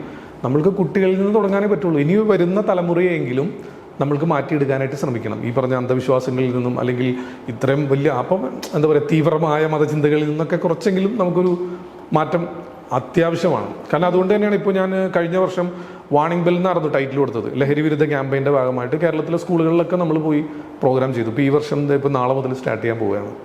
പല സ്കൂളുകളും സമീപിച്ചിട്ടുണ്ട്. നമ്മൾ പോയിട്ട് നമ്മളുടെ ചെറിയൊരു എക്സ്പെൻസ് മാത്രം, ഇപ്പോൾ സ്റ്റേജ് ഷോയ്ക്കാണെങ്കിൽ ഞാൻ വലിയ എമൗണ്ടൊക്കെ ചാർജ് ചെയ്യും കേട്ടോ. കാരണം അത് അത്രയും എക്സ്പെൻസ് ഉള്ളതാണ്. അത് അങ്ങനത്തെ ഒരു എൻ്റർടൈൻമെൻ്റ് ആണ്. അങ്ങനെ അത് ആസ്വദിക്കാൻ വരുന്ന ആളുകളാണ് ടിക്കറ്റ് ഒക്കെ എടുത്ത് കാണാൻ വരുന്നത്. പക്ഷേ സ്കൂൾ കുട്ടികളുടെ അടുത്ത് ഒരു അവയർനെസ് പറഞ്ഞു കൊടുക്കാൻ, ഒരു മോട്ടിവേഷൻ കൊടുക്കാനായിട്ട് നമ്മളുടെ ചെറിയൊരു എക്സ്പെൻസ് മാത്രം, ട്രാവൽ ചെയ്യാനും കൂടെയുള്ള ആർട്ടിസ്റ്റുകളുടെ നമുക്ക് വേണ്ട സൗണ്ട് അങ്ങനെയുള്ള കാര്യങ്ങൾ വേണം. അപ്പോൾ അതിന് വളരെ ചെറിയൊരു ചാർജ് മാത്രമാണ് നമ്മൾ ചെയ്യുന്നത്. പല സ്കൂളുകളിലും ഞാൻ എൻ്റെ കയ്യിൽ നിന്ന് പൈസ എടുത്തിട്ട് ഗവൺമെൻറ് സ്കൂളുകളിലൊക്കെ നമ്മൾ ചെയ്ത് കൊടുക്കാറുണ്ട്. അപ്പോൾ നമ്മൾ ഒരു കലാകാരൻ എന്നുള്ള നിലയിൽ ഇത്രയും കാലം നമ്മൾ മനസ്സിലാക്കിയ കാര്യങ്ങൾ നമ്മൾ പറഞ്ഞു കൊടുക്കുക, അത്രയും തന്നെ ഉള്ളൂ. അപ്പോൾ ഫാസിലിന് എങ്ങനെയാണ് ഈ അന്ധവിശ്വാസങ്ങളെ പൊളിച്ചെഴുതണം എന്നുള്ളൊരു ചിന്ത വന്നത്? അല്ല, അത് ഈ കുറേ കാലഘട്ടം മുതൽ ഉണ്ടെങ്കിൽ പോലും അന്നൊന്നും നമുക്ക് സാധ്യതകൾ കുറവാണ്. ഇതുപോലത്തെ ഒരു പ്ലാറ്റ്ഫോം ഇല്ലല്ലോ. നമ്മൾ എവിടെ പോയി ചെയ്യും? നമ്മളൊരു ചാനലിനെ സമീപിച്ച് കഴിഞ്ഞാൽ അവർക്ക് താല്പര്യമില്ല. അവർ പറയുന്നത് ഇതൊക്കെ പല പരസ്യക്കാരും ഒക്കെ ഇത്രയും അന്ധവിശ്വാസികളാണ്, വലിയ മുതലാളിമാരൊക്കെ. അപ്പോൾ അതുകൊണ്ട് നമ്മൾ അതിനെയൊക്കെ എതിരായിട്ട് ചെയ്താൽ പരസ്യങ്ങൾ കുറയും ചാനലിൽ. അപ്പോൾ അതുകൊണ്ട് ഇതൊന്നും പറ്റില്ല എന്ന് പറഞ്ഞ് പല ചാനലുകാരും ഒഴിവാക്കി വിട്ടിട്ടുണ്ട്. ഈ കോൺസെപ്റ്റൊക്കെ ഞാൻ വർഷങ്ങൾക്ക് മുമ്പേ പല ചാനലുകളും കൊടുത്തതാണ്. ഇങ്ങനെയുള്ള പല കാര്യങ്ങളുണ്ട്. പക്ഷേ ഇപ്പോൾ ഈ സോഷ്യൽ മീഡിയ സജീവമായ ഈ ഒരു കാലഘട്ടത്തിൽ വാട്സപ്പ് ഗ്രൂപ്പുകൾ, ഇപ്പോൾ ഞാൻ അംഗമായിട്ടുള്ള പല ഗ്രൂപ്പുകളിലും ഇത്തരത്തിലുള്ള വീഡിയോകൾ വരും. അപ്പോൾ ഞാൻ പറയും ഇത് തെറ്റാണ്. അപ്പോൾ അവർ ഈ പറഞ്ഞ രീതിയിൽ ഒരു ഗ്രൂപ്പിൽ 100-150 ആളുകളായിരിക്കും മാക്സിമം ഉണ്ടാകുന്നത്. അപ്പോൾ അവർ പറയില്ല, ഭൂരിഭാഗം 90% ആളുകൾ എന്നെ എതിർക്കും ആ ഗ്രൂപ്പിൽ. അപ്പോൾ പിന്നെ നമുക്ക് സ്വാഭാവികമായിട്ടും നമുക്കും ഒരു ഇതെങ്ങനെയെങ്കിലും ഒന്ന് തെളിയിച്ചു കൊടുക്കണമല്ലോ എന്ന് വിചാരിച്ച് ഞാൻ തന്നെ അത് റീക്രിയേറ്റ് ചെയ്ത് കാണിച്ചു കൊടുക്കും. എന്നാലും അതിലൊരു 30-40% ആളുകൾ മാത്രമായിരിക്കും മനസ്സില്ലാ മനസ്സോടെ ശരിയാണ് അവൻ പറഞ്ഞത്, അതെ ഒന്ന് മൂളി തരുമാ ഓക്കെ ശരിയാണ്, അപ്പോഴും ബാക്കിയുള്ള ആളുകൾ വിശ്വസിക്കില്ല. അപ്പോൾ പിന്നെ ഇതിങ്ങനെ തുടർന്ന് വന്നു കഴിഞ്ഞപ്പോൾ ഞാൻ തന്നെ ചിന്തിച്ചു, ഈ ഒരു ഗ്രൂപ്പിന് വേണ്ടി അല്ലെങ്കിൽ 1-2 ഗ്രൂപ്പുകൾക്ക് വേണ്ടി ഞാൻ എടുക്കുന്ന എഫേർട്ട് എന്തുകൊണ്ട് മുഴുവനായിട്ടും ആളുകളിലേക്ക് എത്തിച്ചുകൂടാ. ആ ഒരു ചിന്തയിൽ നിന്നാണ് നമ്മൾ ഇത്തരത്തിലുള്ള ട്രിക്സ് എന്ന് പറയുന്ന ചാനലിലേക്ക് വരുന്നതും. ആക്ച്വലി ഞാൻ ആ ചാനൽ വരുന്ന സമയത്ത് ഏകദേശം ഒരു വൈറലായിക്കൊണ്ടിരിക്കുന്ന ഒരു 10ഓളം വീഡിയോകളുടെ ട്രിക്ക് മാത്രമാണ് എനിക്ക് അറിയാവുന്നത്. അതൊന്ന് പറഞ്ഞു കൊടുക്കണം എന്നുള്ള ധാരണയിലാണ് നമ്മൾ വരുന്നത്. ബട്ട് ഈ 10 എപ്പിസോഡ് നമ്മൾ പോയപ്പോഴേക്കും പിന്നെ ആളുകൾ ഇങ്ങനെ അയച്ചു തരാൻ തുടങ്ങി. അതെന്താണ് ഇതെന്താണ്. ഇപ്പം നിലവിൽ 300 എപ്പിസോഡ് അടുത്ത് നിൽക്കുകയാണ്. 300 എപ്പിസോഡ് എന്ന് വെച്ചാൽ ഈ ഇത്തരത്തിലുള്ള അത്ഭുത സിദ്ധികൾ റിവീൽ ചെയ്തത് മാത്രമാണ്. എപ്പിസോഡിൻ്റെ മീൻസ് വീഡിയോയുടെ എണ്ണം നോക്കിക്കഴിഞ്ഞാൽ ഏകദേശം ഒരു 400ഓളം വീഡിയോകൾ നമ്മൾ ചെയ്തിട്ടുണ്ട്. നമ്മൾ എപ്പിസോഡ് നമ്പർ കൊടുക്കുന്നത് ഇത്തരത്തിലുള്ള അത്ഭുത സിദ്ധി പൊളിച്ചെടുക്കുന്നതിനാണ് എപ്പിസോഡ് നമ്പർ കൊടുക്കുന്നത്. അങ്ങനെ നോക്കിക്കഴിഞ്ഞാൽ 290-ന് മുകളിൽ എപ്പിസോഡ് നമ്മൾ ചെയ്ത് കഴിഞ്ഞു. ഇപ്പോൾ വളരെ അടുത്ത് നിൽക്കുകയാണ് 300-നോട് ചേരാനായിട്ട്. ജീവിതത്തിൽ എപ്പോഴെങ്കിലും എവിടെയെങ്കിലും ലോക്കായി പോയ ഒരു സിറ്റുവേഷനിൽ മെന്റലിസം ഹെൽപ്പ് ചെയ്തിട്ടുണ്ടോ? മെൻ്റലിസം ഞാൻ പറഞ്ഞല്ലോ, നമ്മളൊരു ആർട്ട് ഫോമാണ്, അത് സ്റ്റേജിൽ അവതരിപ്പിക്കേണ്ടതാണ്. മാത്രമല്ല അത് ആളുകളിൽ അപ്ലൈ ചെയ്യാന്ന് വെച്ച് കഴിഞ്ഞാൽ പിന്നെ ഈ നമുക്കൊരു ബോഡി ലാംഗ്വേജ് ഒക്കെ നോക്കിയിട്ട്, അതും ഞാൻ പറയുന്നു 100% സയൻസ് ഒന്നും ഇല്ല കേട്ടോ, എന്നാൽ പോലും ഒരാളെ നമ്മൾ കണ്ടാൽ സംസാരിച്ച് കഴിഞ്ഞാൽ അയാൾ എത്രത്തോളം ജെനുവിനാണ്, അല്ലെങ്കിൽ അത് പല മെത്തേഡുകളുണ്ട് കേട്ടോ. അതിൻ്റെ ഈ ചില നമ്മൾ പ്രശ്നപരിഹാരത്തിനായിട്ട് നമ്മൾ പല സിദ്ധന്മാരെന്നൊക്കെ പറയുന്ന ആളുകളില്ല, അല്ലെങ്കിൽ ഈ പ്രശ്നം വെച്ച് നോക്കുന്ന ആളുകൾ, അങ്ങനെയുള്ള ആളുകളുടെ അടുത്തൊക്കെ ചെല്ലുമ്പോൾ എൻ്റെ കൃത്യം കാര്യങ്ങൾ അയാൾ പറഞ്ഞു എന്ന് പറയുന്ന ഒരുപാട് ആളുകളെ നമ്മൾ കണ്ടിട്ടുണ്ട്. അത് അവരുടെ എക്സ്പീരിയൻസ് ആണ്. കാരണം കോമൺ ആയിട്ടൊരു മനുഷ്യന് 3, 4, 5 പ്രശ്നങ്ങളേ ഉള്ളൂ നമ്മൾ പറയത്തക്ക പ്രശ്നങ്ങൾ എന്ന് പറയാനായിട്ട്. അപ്പോൾ ഈ കടന്നു വരുന്ന ആളെ കാണുമ്പോൾ തന്നെ അയാളുടെ നടത്തം, അല്ലെങ്കിൽ അയാളുടെ സംസാരിക്കുന്ന രീതി, അല്ലെങ്കിൽ അയാളൊന്ന് ഷെയ്ക്ക് ഹാൻഡ് കൊടുക്കുമ്പോൾ ഹോട്ട് റീഡിങ്, കോൾഡ് റീഡിങ്, അങ്ങനെയുള്ള പല മെത്തേഡുകളുണ്ട്. അപ്പോൾ ഇത്തരത്തിലുള്ള കാര്യങ്ങളൊക്കെ നമ്മൾ മനസ്സിലാക്കിയിരിക്കുന്ന ആളെന്നുള്ള നിലയിൽ ഒരാളെ കണ്ടു കഴിഞ്ഞാൽ അയാളുടെ ഒരു സ്വഭാവം ഏതാണ്, അല്ലെങ്കിൽ എന്താണ് അയാളിപ്പോൾ അങ്ങനെയുള്ള കാര്യങ്ങൾ നമുക്ക് മനസ്സിലാക്കാൻ സാധിക്കും. അത് ആ എക്സ്പീരിയൻസിൽ നിന്നാണ് കേട്ടോ. നമുക്കതൊരു ബുക്ക് വായിച്ച് പഠിക്കുന്നതല്ല. പല ആളുകളെയും പല യാത്രകളിൽ നമ്മൾ കണ്ട് നമ്മൾ പഠിച്ച എക്സ്പീരിയൻസിൽ നിന്ന് നമുക്ക് അത്തരത്തിലുള്ള കാര്യങ്ങളിൽ നിന്ന് ചിലപ്പോൾ ഇയാളായിട്ട് അടുത്ത് കഴിഞ്ഞാൽ അത്ര ശരിയാവില്ല. അങ്ങനെയുള്ള കുറേ കാര്യങ്ങളിൽ നിന്ന് നമുക്ക് ഈ ഒരു കലയിൽ വന്നതുകൊണ്ട്, അല്ലെങ്കിൽ ഇങ്ങനെയുള്ള കാര്യങ്ങൾ എക്സ്പീരിയൻസ് നേടിയതുകൊണ്ട് നമുക്ക് രക്ഷപ്പെടാൻ സാധിച്ചിട്ടുണ്ട്. അതല്ലാതെ ഈ മെൻ്റലിസം എന്ന് പറയുന്ന സംഭവം കൊണ്ട് അങ്ങനെ നമുക്ക് അങ്ങനെ വലിയൊരു ആക്ട് ചെയ്ത് രക്ഷപ്പെടുക അങ്ങനെയൊന്നും നടക്കില്ല ഒരിക്കലും. ഈ മെൻ്റലിസം ചെയ്യുമ്പോൾ ഓപ്പോസിറ്റ് നിൽക്കുന്ന ആള് മനസ്സിലാക്കാത്ത ഒരുപാട് കാര്യങ്ങളുണ്ടല്ലോ. നമ്മൾ ഒരുപാട് സ്ട്രഗിൾ ചെയ്തിട്ടായിരിക്കും ഒരു സംഭവം പെർഫോം ചെയ്യുന്നത്. അങ്ങനെ ഏറ്റവും കൂടുതൽ സ്ട്രഗിൾ ചെയ്യുന്ന, അല്ലെങ്കിൽ മറ്റുള്ളവർ മനസ്സിലാക്കാതെ ഒരുപാട് സ്ട്രഗിൾ ചെയ്യേണ്ട സിറ്റുവേഷൻസ് വന്നിട്ടുണ്ടോ? അത് മെൻ്റലിസം ചെയ്യുന്ന സമയത്ത് എനിക്ക് 2016 തന്നെയാണ് തോന്നുന്നു സ്റ്റാർട്ട് ചെയ്ത സമയത്ത് മെൻ്റലിസം എന്ന് പറയുന്നതിലേക്ക് സ്റ്റാർട്ട് ചെയ്യുന്നു. അതിന് മുമ്പ് ഞാൻ മ്യൂസിക് ഇട്ടൊക്കെ പെർഫോം ചെയ്യുകയാണ്, ഇടയിൽ മാത്രം എന്തെങ്കിലുമൊക്കെ സംസാരിക്കുകയുള്ളൂ. ബട്ട് ഇത് പെട്ടെന്ന് നമ്മൾ പിന്നെ ഈ ത്രൂ ഔട്ട് സംസാരിക്കുന്ന ഒരു ഘട്ടം വന്നല്ലോ. ആ സമയത്ത് ഇതുപോലെ ഒരു ആക്ട് ചെയ്യുന്ന സമയത്ത് അതിൻ്റെ ട്രിക്ക് ഇപ്പോൾ ഓൾറെഡി ആളുകൾക്ക് അറിയാവുന്നതായിരിക്കാം. എന്നാൽ പോലും ഇങ്ങനെ കൈ ഇങ്ങനെ നമ്മൾ കാലും കൈ ഇങ്ങനെ കൂട്ടി കെട്ടിയിട്ട് കണ്ടിട്ടുണ്ടോ? അത് ഒരു റോപ്പ് വെച്ചിട്ട് കാല് കെട്ടും, അതിനുശേഷം കൈ മുകളിൽ വെക്കും, അതിന് മുകളിൽ വരുന്ന 2 പേരെ വിളിച്ചിട്ട് കെട്ടും. കെട്ടിയതിനു ശേഷം എൻ്റെ കോട്ട ഇങ്ങനെ ബാക്കിൽ ഹാങ് ചെയ്തിട്ടുണ്ടാവും, അതെടുത്ത് കയ്യിലേക്ക് ഇടാൻ പറയും. കയ്യിലിടുന്ന സമയത്ത് ഞാൻ കൈ റിലീസ് ചെയ്തിട്ട് ഒന്നും ഇങ്ങോട്ട് മാറി നിൽക്കുമോ എന്ന് ചോദിക്കുന്നതാണ്. അപ്പോൾ പെട്ടെന്ന് തന്നെ ഇത് വളരെ ടൈറ്റായിട്ട് അവർ തന്നെ കെട്ടിയിരിക്കുന്നത് നമ്മൾ എങ്ങനെ റിലീസ് ചെയ്തു എന്നുള്ളതാണ് അത്ഭുതം. അപ്പോൾ ഓഡിയൻസ് ഫുള്ള് ചിരിക്കും, ഭീകരമായ ചിരിയായിരിക്കും. അവർ മാറി നിന്ന് കഴിയുമ്പോൾ ഞാൻ വീണ്ടും വെച്ചിട്ട് ഓക്കെ നമുക്ക് ആരംഭിക്കാം, എന്തെങ്കിലും ഡൗട്ട് ഉണ്ടോ എന്ന് ഇതൊന്ന് മാറ്റി നോക്കുന്നു പറയും. മാറ്റുമ്പോൾ വീണ്ടും കൈ ലോക്കായിരിക്കും അവിടെ. വീണ്ടും അത് ഇടുന്ന സമയത്ത് വീണ്ടും ഞാൻ കൈ എടുത്തിട്ട് അല്ലെങ്കിൽ ഒരു പണി ചെയ്യും ഇപ്പുറത്തേക്ക് എന്ന് പറയുന്നത്. അത് വളരെ രസകരമായിട്ട് ഏകദേശം ഒരു 10 മിനിറ്റോളം പോകുന്ന ഒരു ആക്റ്റാണ്. ഇന്നിന് അത് ചെയ്യാൻ സാധിക്കില്ല. കുറേ ആളുകൾക്ക് അതിൻ്റെ ട്രിക്ക് അറിയാം. ട്രിക്ക് റിവീൽ ആയി കഴിഞ്ഞാൽ പിന്നെ നമ്മളത് പ്രസൻറ്റ് ചെയ്തിട്ട് കാര്യമില്ല, ആളുകൾക്ക് അറിയാം. പക്ഷെ അന്ന് ട്രിക്ക് റിവീൽ ആയിട്ടൊന്നും ഉണ്ടായിരുന്നില്ല ഞാനിത് അവതരിപ്പിക്കുന്ന സമയത്ത്. ബട്ട് അന്ന് ഇതുപോലെ ഇത് പെട്ടെന്ന് ചോദിച്ചപ്പോൾ എൻ്റെ മനസ്സിലേക്ക് വന്നു. അന്ന് 2 ലേഡി അവരെയാണ് വിളിച്ചത് ഞാൻ. അപ്പോൾ 2 പേര് വന്നു, 2 പേര് നിന്നു. ബട്ട് ഞാനിത് ഇങ്ങനെ അവതരിപ്പിച്ചു. ആദ്യത്തെ ഇങ്ങോട്ട് മാറി നിൽക്കാൻ പറഞ്ഞ് കറക്റ്റായിട്ട് ചെയ്ത് രണ്ടാമത് വെച്ചിട്ട്, രണ്ടാമത് അവർ ഇടുന്ന സമയത്ത് അവരിതിങ്ങനെ ഇടുന്ന പോലെ കാണിച്ചിട്ട് അവർ പെട്ടെന്ന് അവിടെ മാറ്റി. ഓഡിയൻസ് ഫുള്ള് കാണല്ലേ. ബട്ട് അത് അത്ര അങ്ങോട്ട് എൻ്റർടൈൻ ചെയ്തില്ല. ഓഡിയൻസ് ആരും അത് ഇഷ്ടപ്പെട്ടില്ല. കാരണം അവർ വളരെയധികം എൻജോയ് ചെയ്യാനായിട്ടിരിക്കുന്ന ആളുകളായിരുന്നു. ബട്ട് അവരുടെ ഉള്ളിലും ഓഹോ എന്നുള്ളൊരു ശബ്ദമാണ് എല്ലാവരും കൂടെ ഒരുമിച്ച്. അപ്പോൾ ഇവർ നമ്മൾക്കിട്ട് ഒരു ചെറിയൊരു പണി തന്നത്. ബട്ട് ആ ഒരു ഐറ്റം ഞാനത് കോമഡി ആയിട്ട് ഞാൻ തിരിച്ച് വാങ്ങിച്ച് അങ്ങനെ അത് ഫിനിഷ് ചെയ്ത് പെട്ടെന്ന് തീർത്തു. അപ്പോൾ 10 മിനിറ്റ് പോകേണ്ടത് ഞാനൊരു 1.5 മിനിറ്റിൽ അവസാനിപ്പിക്കേണ്ടതായിട്ട് വന്നു. അപ്പൊ അങ്ങനെയുള്ള സംഭവങ്ങളൊക്കെ ഉണ്ടായിട്ടുണ്ട് തുടക്കത്തിലേക്ക്. ഭയങ്കര സ്കെപ്റ്റിക്കലായിട്ട് ചില ആളുകൾ അങ്ങനെ ആളുകൾ ഭയങ്കര സ്കെപ്റ്റിക്കലായിട്ട് ഈ പറയുന്ന പോലെ ഇത് പൊളിച്ചെടുക്കണം എന്നുള്ള ചിന്തയായിട്ട് വരുന്ന ആളുകളുണ്ട്.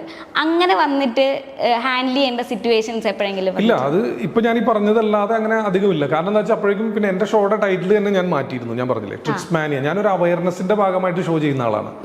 എനിക്ക് ചെയ്യാൻ സാധിക്കുമെങ്കിൽ ആ റൂട്ട് കൃത്യമായിട്ട് ഞാൻ പറയുന്നതിന്റെ പിന്നിൽ സയൻസ് ആണ്. പല ആളുകളും ചോദിക്കും എന്തുകൊണ്ട് അങ്ങനെ പറയുന്നു, എങ്ങനെയാണ് മെന്റലിസം സയൻസ് ആവുന്നത്?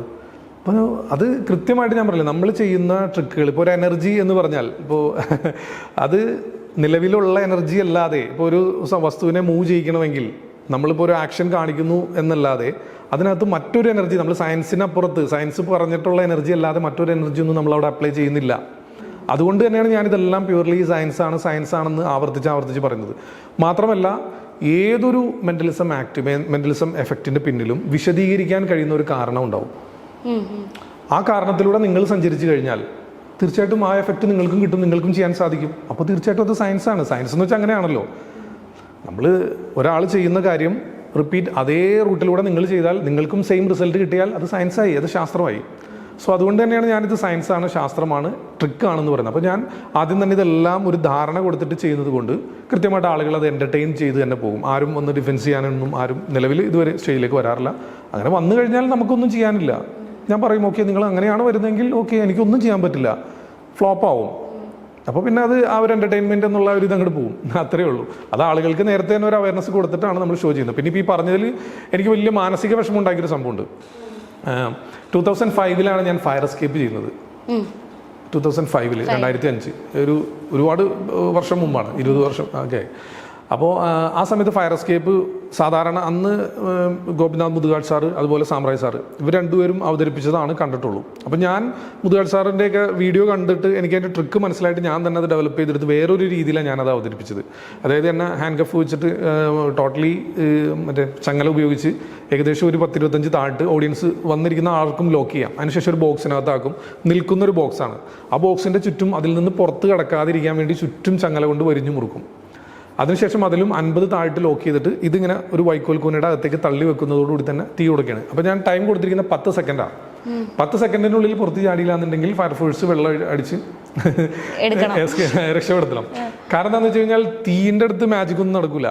ബാക്കി എല്ലാം മാജിക്കാണ്. ഇപ്പോൾ നമ്മൾ ഹാൻഡ് കഫ് റിലീസ് ചെയ്യുന്നതോ അല്ലെങ്കിൽ ചങ്ങലയിൽ നിന്ന് രക്ഷപ്പെടുന്നതോ ബോക്സിൽ നിന്ന് പുറത്ത് കിടക്കുന്നതോ ഒക്കെ മാജിക്കാണെന്ന് പറയാം. ബട്ട് തീയിൻ്റെ അടുത്ത് മാജിക് കിടക്കില്ല. തീ കത്തിയാൽ കത്തിയതാണ്, നമ്മൾ അവിടെ പോയിട്ട് ഒന്നും ചെയ്യാൻ പറ്റില്ല. സോ അപ്പോൾ ഈ ടൈമിങ് വളരെ ഇമ്പോർട്ടൻ്റാണ്. കൃത്യം ടൈമിന് ഞാൻ എസ്കേപ്പായി. അപ്പോൾ എസ്കേപ്പ് ആയതിനു ശേഷം കുറേ ആളുകൾ വന്നിട്ട് എന്നെ എടുത്തു ഉയർത്തുന്നു. പക്ഷേ മറ്റുള്ള ബഹുഭൂരിപക്ഷം 90% ആളുകൾക്കും ഇത് അംഗീകരിക്കാൻ പറ്റില്ല. പല ആളുകളും പറഞ്ഞത് ഇവർ ട്വിൻസാണ്, ഒരാളതിൻ്റെ അകത്തുണ്ട്, അല്ലെങ്കിൽ അടിയിലൂടെ വേറെ കുഴിയുണ്ട്. അങ്ങനെ ഇവർ ഈ വൈക്കോൽ കൂനയൊക്കെ ഇടിച്ച് തകർത്ത് വെള്ളം ഒഴിച്ച് കിടത്തുകയാണ് ഫയർഫോഴ്സ്. ഞാൻ പുറത്ത് ചാടി അപ്പോൾ തന്നെ വെള്ളം ഒഴിച്ച് കിടത്തു. അത് കാരണം എന്താ വെച്ച് കഴിഞ്ഞാൽ തീയാണല്ലോ അതിനി. അപ്പോൾ ഫയർഫോഴ്സ് വെള്ളം ഒഴിച്ച് കിടത്താൻ പോലും സമയം കൊടുക്കാതെ ആളുകൾ പോയിട്ട് ഈ ബോക്സ് പരിശോധിക്കുന്നു, ബോക്സ് മാറ്റി അടിയിൽ കുഴിയുണ്ടോ എന്ന് നോക്കുന്നു. പക്ഷെ നമ്മളെ സംബന്ധിച്ചിടത്തോളം ഞാൻ അതിൻ്റെ ട്രിക്ക് അത്രയും പെർഫെക്റ്റ് ആയിട്ടാണ് അന്ന് ക്രിയേറ്റ് ചെയ്തിരുന്നത്. ഒരാൾക്കും അന്ന് കണ്ടുപിടിക്കാൻ സാധിക്കില്ല എങ്ങനെയാണെന്നുള്ളത്. ഒന്നുകിൽ ഞാൻ പറഞ്ഞു കൊടുക്കണം, അതല്ലെങ്കിൽ ഇത് അറിയാവുന്ന ആളുകൾ എക്സ്പ്ലെയിൻ ചെയ്യാതെ, അല്ലെങ്കിൽ എനിക്ക് ഇത് അവതരിപ്പിക്കുന്ന സമയത്ത് തെറ്റുപറ്റാതെ ഒരാൾക്കും അത് കണ്ടുപിടിക്കാൻ സാധിക്കില്ല. എല്ലാ മാജിക്കിൻ്റെ ട്രിക്കും അങ്ങനെ തന്നെയാണ് കേട്ടോ. ഇപ്പോൾ ഒരു മാജിക്ക് ഇപ്പോൾ ഒരു ആള് നമ്മളിപ്പോൾ പ്രസൻറ്റ് ചെയ്യുന്ന രീതിയിൽ നമുക്ക് തെറ്റ് പറ്റിയാലാണ് നിങ്ങൾക്ക് മനസ്സിലാവുള്ളൂ അത് അങ്ങനെയായിരുന്നു. അതല്ലെങ്കിൽ ഞാൻ പറഞ്ഞു തരണം, അല്ലെങ്കിൽ ഇത് ഉണ്ടാക്കിയ ആൾ, അല്ലെങ്കിൽ ഇതിനെപ്പറ്റി അറിയാവുന്ന ആളുകൾ പറഞ്ഞു തന്നാൽ മാത്രമാണ് നിങ്ങൾക്ക് മനസ്സിലാവുള്ളൂ. ഇന്ന് ആളുകൾക്ക് ആ ഒരു ധാരണ കിട്ടിയിരിക്കുന്നത് ഈ ചാനലിൽ റിവീൽ ചെയ്യുന്ന പ്രോഗ്രാം വന്നതുകൊണ്ടാണ്. ബാക്കിയുള്ള കാര്യങ്ങൾ കൂടെ ഇങ്ങനെ ആയിരിക്കും എന്നൊരു ധാരണയിലേക്ക് ആളുകൾ പോകുന്നത്. അത് വന്നില്ലായിരുന്നെങ്കിൽ ഒരാൾക്ക് മനസ്സിലാവുന്നില്ല അതിങ്ങനെയാണെന്നുള്ളത്. ഒരിക്കലും മനസ്സിലാവില്ല. ഒരു മജീഷ്യൻ പറഞ്ഞു കൊടുക്കാതെയോ അല്ലെങ്കിൽ ഇത് അറിയാവുന്ന ഒരാൾ പറഞ്ഞു കൊടുക്കാതെയോ മനസ്സിലാവില്ല. കൃത്യമായ രീതി ഇങ്ങനെയാണെന്നുള്ളത് ഒരാൾക്ക് മനസ്സിലാവില്ല. അപ്പൊ ആകെയുള്ളൊരു ദുരനുഭവം ഇതാണ്. ഇത് വലിയൊരു അതിന്റെ വീഡിയോ കാര്യങ്ങളൊക്കെ ഇപ്പോഴും എന്റെ കയ്യിലുണ്ട്. ഈ ആഫ്റ്റർ ഡെത്ത് എന്നൊക്കെ പറയുന്ന സബ്ജക്റ്റ് ഒക്കെ ഭയങ്കരമായിട്ട് ഡിസ്കസ് ചെയ്യപ്പെടുന്ന ടോപ്പിക്കാണ്. ഫാസിലിന് എന്നെ പറ്റിയിട്ടുള്ള ഒരു അഭിപ്രായം? നമ്മളെന്തായാലും നമ്മുടെ ഈ വിഷയവുമായി ബന്ധപ്പെട്ടതല്ല അത്. അതിനെ പറ്റി കൂടുതൽ ചർച്ച ചെയ്യണം. വേണ്ട, ഓക്കെ. അപ്പം എങ്കിൽ ഞാൻ വേറൊരു ക്വസ്റ്റ്യൻ ചോദിക്കാം. ഈ ഷീസോഫ്രീനിയ പറയുമല്ലോ, ചിത്തഭ്രമം, അത് മാനുവലി ഒരാളിൽ ട്രിഗർ ചെയ്യാൻ പറ്റുന്ന കാര്യമാണോ? അല്ല, ചിത്തഭ്രമം എന്ന് പറഞ്ഞു കഴിഞ്ഞാൽ അത് ചികിത്സിക്കേണ്ടത് തന്നെയാണല്ലോ. അത് ശരിക്കും അത് എന്താ പറയുക, നമ്മളുടെ ഒരു മേഖലയല്ലത്. നമ്മൾക്കൊന്നും അവിടെ കടന്നു നിന്ന് അങ്ങനെ ട്രീറ്റ്മെൻറ്റ് ചെയ്യാനോ അല്ലെങ്കിൽ അതിന് നിർദ്ദേശം കൊടുക്കാനോ ബാധിക്കുന്നില്ല. മലയാളത്തിൽ ആ വാക്ക് ഉപയോഗിക്കുന്നുവെങ്കിലും അത് മറ്റൊരു വാക്കാണ്. അതിപ്പോൾ നമ്മളിവിടെ പറയുന്നില്ല. ബട്ട് അത് ആളുടെ ഒരു എന്താ പറയുക, മറ്റൊരു ആളായി മാറുക, അല്ലെങ്കിൽ അതൊരു രോഗാവസ്ഥ തന്നെയാണ്. എക്സ്പ്ലെയിൻ ചെയ്തിരിക്കുന്ന ഒരു സബ്ജക്ട് അതൊരു രോഗാവസ്ഥ തന്നെയാണല്ലോ. അത് അതിന്റെ എക്സ്പേർട്ടുകൾ തന്നെയാണ്. ഒരിക്കലും ഞാൻ ഇവിടെ ഇരുന്നത് ഡിസ്കസ് ചെയ്ത് കഴിഞ്ഞാൽ വീണ്ടും ആളുകളിൽ അത് തെറ്റിദ്ധാരണ ഉണ്ടാക്കുകയാണ്. ഞാൻ അത്തരം കാര്യങ്ങൾ അന്വേഷിക്കുന്ന ആളാണ്, പഠിക്കുന്ന ആളാണ്. ബട്ട് അത് ആളുകളുടെ അടുത്ത് പറഞ്ഞു കൊടുക്കാനോ അങ്ങനെയുള്ള അനുവാദമൊന്നും നമുക്കില്ലല്ലോ അതുമായി ബന്ധപ്പെട്ട്. ഓക്കെ, അപ്പൊ നമുക്ക് ഇനി എന്താ ട്രിക്സ് കാണിച്ചു തരാൻ പോകുന്നത്? പറഞ്ഞ് ഇപ്പൊ ആക്ച്വലി പല ആളുകളും അടുത്ത മെന്റലിസം ഒരു ചെറിയൊരു മെന്റലിസം കാണിക്കുക അല്ലെങ്കിൽ ആ മാജിക് കാണിക്കുക എന്നുള്ളത് വിട്ട് ഇപ്പൊ ഞാനിത് ട്രിക്കാണെന്ന് പറയുമ്പോൾ ഇപ്പൊ എല്ലാവരും പറയും അന്ന് അടുത്ത ട്രിക്ക് വരെ കാണിക്കും. ആക്ച്വലി ഇന്റർവ്യൂകളിൽ എപ്പോഴും ഞാൻ പറയാറുള്ള ഒരു കാര്യമുണ്ട്. കാരണം ഞങ്ങൾ ഈ ക്യാമറയുടെ ഉള്ളിൽ കൊണ്ടുവന്ന് ഇങ്ങനെ തളച്ചിരുത്തും, എന്നിട്ട് പ്രസന്റ് ചെയ്യാൻ പറയും. എന്നെ സംബന്ധിച്ചിടത്തോളം എനിക്കിങ്ങനെ ഓടി നടന്ന്, കാരണം ഇതിനൊരു നിങ്ങളെ ഒന്ന് തെറ്റിദ്ധരിപ്പിച്ചെടുക്കണമല്ലോ, നിങ്ങളുടെ ബ്രെയിനിൽ കയറി വർക്ക് ചെയ്യണമല്ലോ. അപ്പൊ അതിന് ഇങ്ങനെ ഇരുന്നിട്ട് ചെയ്യാൻ കുറച്ച് ബുദ്ധിമുട്ടാണ്. എന്തായാലും നമുക്ക് നോക്കാം. അപ്പോൾ നമ്മൾ ഇന്റർവ്യൂവിന്റെ ഇടയിൽ പറഞ്ഞ പോലെ തന്നെ കുറേ നാളുകൾക്ക് മുൻപ് ഞാൻ സ്റ്റേജിൽ അവതരിപ്പിച്ചിരുന്ന ഒരു എഫക്റ്റ് ആണ്. സിമ്പിളാണ്, ഒരു കാർഡ് വെച്ചിട്ടുള്ളതാണ്. അത് നമുക്ക് ഇപ്പോൾ സ്റ്റേജിൽ അവതരിപ്പിക്കാറില്ല. അപ്പോൾ അതുകൊണ്ട് നമുക്ക് വീഡിയോയിലൂടെ നമുക്ക് നമ്മുടെ പ്രേക്ഷകരെ കൂടെ കാണിച്ചു കൊടുക്കാം. അതായത് ഒരു 1 deck ഓഫ് കാർഡാണ് എൻ്റെ കയ്യിൽ. ഞാൻ ഭയങ്കര എക്സൈറ്റഡ് ആണ്. ഇല്ല, അത് സിമ്പിൾ, എല്ലാം ഡിഫറെൻ്റ് ആയിട്ടുള്ള ഒരു സെറ്റ് ക്യാമറയിൽ കാണാതിരിക്കും എന്ന് വിചാരിക്കുന്നു. കാണാം, എല്ലാം ഡിഫറെൻ്റ് ആണ്, കണ്ടില്ല, എല്ലാം ഡിഫറെൻ്റ് ആയിട്ടുള്ള കാർഡുകൾ. ഇപ്പോൾ ഈ കാർഡുകൾ ഇപ്പോൾ ഞാൻ ഇങ്ങനെ കയ്യിൽ വെച്ചിരിക്കുകയാണ്. അപ്പോൾ ഇഷ്ടമുള്ള അത്രയും സ്ഥലത്തുനിന്ന് ഇങ്ങനെ കട്ട് ചെയ്തിട്ട് എടുക്കാം. ക്യാമറയിൽ കാണാമെന്ന് വിചാരിക്കും. ഇഷ്ടമുള്ള അത്ര എടുക്കാം, എടുത്തോളൂ. ഓക്കെ, അത് അല്ല മാറ്റി പിടിക്കണമെന്നില്ല. ഓക്കെ, ഒന്ന് തിരിച്ചു പിടിക്കാമോ? ഇങ്ങനെ തിരിച്ചു പിടിക്കാം, മീൻസ് ഇങ്ങനെ. ഓക്കെ. ഇപ്പോൾ അത് കയ്യിലിരിക്കുന്ന കാർഡിൻ്റെ എണ്ണം എത്രയാണെന്ന് ചോദിച്ചു കഴിഞ്ഞാൽ പറയാൻ പറ്റുമോ? എത്ര എണ്ണം ഉണ്ടെന്ന് പറയാൻ പറ്റുമോ? അല്ല, എണ്ണി നോക്കണ്ട, പറയാൻ പറ്റുമോ? 25 ആയിരിക്കും അല്ലേ? ഒന്ന് വെറുതെ ഇങ്ങനെ ഒന്ന് സ്പ്ലിറ്റ് ചെയ്യാം, ഇങ്ങനെ തന്നെ ഒന്ന് സ്പ്ലിറ്റ് ചെയ്യാമോ? ഓക്കെ, ഞാനൊരു 3 സെക്കൻഡ് ഞാൻ അതിലേക്ക് നോക്കും. ടോട്ടൽ ഒന്ന് സ്പ്ലിറ്റ് ചെയ്ത് പിടിക്കാം. ഓക്കെ, ഞാനൊരു 3 സെക്കൻഡ് ഞാൻ നോക്കും അതിലേക്ക്. ഓക്കെ, തിരിച്ച് ഇങ്ങനെ പിടിക്കാം. ഓക്കെ, അങ്ങനെ തന്നെ അടച്ചു വയ്ക്കാം. എത്ര പറഞ്ഞത്? 25. ഇവിടെ വെക്കാം, കാർഡ് അങ്ങനെ തന്നെ ഇവിടെ വെക്കാം. ഓക്കെ, വെച്ചു. 25 അല്ലേ? ഓക്കെ, അപ്പോൾ ബാലൻസ് ഈ കാർഡിൽ എത്ര ഉണ്ടാവും? അയ്യോ, 52 അല്ലേ കാർഡ്? ഓക്കെ, ഞാൻ ലോജിക്കലായി പോകും. ഞാൻ ഒരു എത്ര എണ്ണം ഉണ്ടാവും എന്നുള്ളത് ഞാനൊന്ന് എഴുതാൻ ശ്രമിക്കാം. ഓക്കെ,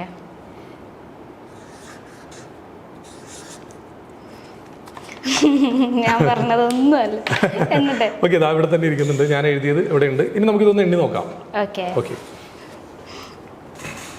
1 2 3 4 5 6 7 8 9 10 11 12 13 14 15 16 17 18 19 20 21 22 23 24 25 26. വളരെ അടുത്ത നമ്പർ തന്നെയാണല്ലോ. ചെറിയ ഒരു നമ്പറിലാണ് പോയത് അല്ലേ? കൃത്യമായിട്ട് എങ്ങനെ പറയാൻ സാധിച്ചു? ഏകദേശം 26 അല്ലേ? ഓക്കെ, ഞാൻ എഴുതിയത് എത്രയാണെന്ന് ഇത് ക്യാമറയിൽ കാണിക്കാം. ക്യാമറ ഞാൻ എങ്ങനെ ഇത് പറഞ്ഞു? അതാണ് എനിക്ക് അത്ഭുതം. 26 എങ്ങാനും പറഞ്ഞിരുന്നെങ്കിൽ പിന്നെ ഞാൻ എന്റെ കാര്യം തീരുമാനമായിരുന്നു. ഓക്കെ, അടിപൊളി. ഹിപ്നോട്ടിക് എഫക്റ്റ് കാണുന്നതാണ് ഇതിനെ പറഞ്ഞിരിക്കുന്നത്. ചെറിയൊരു ബ്ലഡ് ടെസ്റ്റ് കൊടുത്തു. ഓക്കെയാണ്, ചെറിയ സിമ്പിൾ ആയിട്ടുള്ള ഒരു കാര്യം. അത് കുറച്ച് ഹൈപ്പറാണ്, പടക്കി നിർത്തിയിരിക്കുകയാണ്. ഓക്കെ, നമുക്ക് നോക്കാം. വേറെ ഒന്നുമില്ല, ഈ കൈ ഞാൻ ടേബിളിൽ വെക്കാം. ഇനി ഞാൻ പറയുന്ന കാര്യങ്ങൾ കൃത്യമായിട്ട് ഞാൻ എന്താണോ പറയുന്നത് വളരെ സമാധാനമായിട്ട് അതൊന്ന് മനസ്സിൽ കേൾക്കുക. അത് ഇമാജിനേഷൻ നടത്തുക. റെഡിയാണല്ലോ? ഓക്കെ ആണ്, കൈ റെഡിയാണല്ലോ? ഓക്കെ, റെഡിയാണ്. കൈ വെക്കാം. Take a deep breath in, breathe out, breathe in, breathe out. On the count of 3, please close your eyes. 1, 2, 3, close your eyes. ഇനി എൻ്റെ ഇൻസ്ട്രക്ഷൻ ഇല്ലാതെ കണ്ണുകളിൽ യാതൊരു കാരണവശാലും തുറക്കരുത്. ഞാൻ പറയുന്ന കാര്യങ്ങൾ കൃത്യമായിട്ട് മനസ്സിൽ ഇമാജിനേഷൻ നടത്തുക. ഞാൻ എൻ്റെ പോക്കറ്റിൽ നിന്നും ഒരു സൂപ്പർ ഗ്ലൂ എടുക്കുകയാണ്. വളരെ സ്ട്രോങ് ആയിട്ടുള്ള ഒരു ഗമ്മാണ്. എൻ്റെ കയ്യിൽ ഒരു സൂപ്പർ ഗ്ലൂ ഉണ്ട്. മനസ്സിലത് കാണുക. ഇവിടെ ക്യാമറയിൽ കാണുന്നുണ്ടത്. അച്ഛനത് മനസ്സിൽ കാണുക. എൻ്റെ കയ്യിൽ ഒരു സൂപ്പർ ഗ്ലൂ ഉണ്ട്. ഈ സൂപ്പർ ഗ്ലൂ ഉപയോഗിച്ച് ഞാൻ ഈ കൈയിൻ്റെ എഡ്ജുകളെല്ലാം തന്നെ ഒട്ടിക്കുകയാണ്. ഈ സൂപ്പർ ഗ്ലൂ ഉപയോഗിച്ച് ഞാൻ ഈ ഒരു കൈ ഈ ഒരു ടേബിളിൽ ഇങ്ങനെ ഒട്ടിക്കുകയാണ്. സൂപ്പർ ഗ്ലൂ ഉപയോഗിച്ച് ഈ കൈ ഞാൻ ഇങ്ങനെ ടേബിൾ ഒട്ടിക്കുകയാണ്. വളരെ സ്ട്രോങ് ആണ് ഈ ഗമ്മ്, വളരെയധികം സ്ട്രോങ് ആണ്.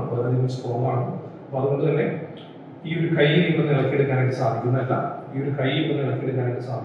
അത്രയധികം സ്ട്രോങ് ആണ്, അത്രയധികം ടൈറ്റ് ആണ്. അത്രയും ടൈറ്റ് ആയിട്ട് അത്രയും സ്ട്രോങ് ആയിട്ട് ഈ കൈ ഈ ടേബിളിൽ ഒട്ടിയിരിക്കുകയാണ്.